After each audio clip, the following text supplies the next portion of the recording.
अनंत संसार समुद्रतारं गणेशमेकं शरणं व्रजामि।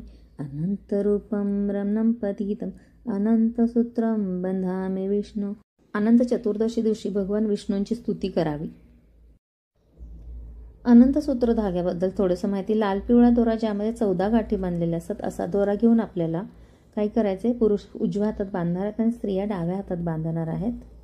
भगवान विष्णूंची कृपा म्हणून, आयुष्य, आरोग्य, कुटुंब सौख्य, संपत्ती वाढावी म्हणून आणि संकट अडचणी दूर करण्यासाठी हा दोरा आपण हातात बांधायचा असतो.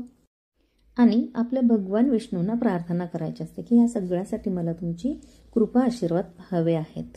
हा 14 गाठी असलेला धागा बांधल्यामुळे काय होतं, आपल्या संकटाचा नाश होतो, आयुष्यामध्ये वाढ मिळते आणि कृपा होते. कोणाची? विष्णूंची कृपा होते.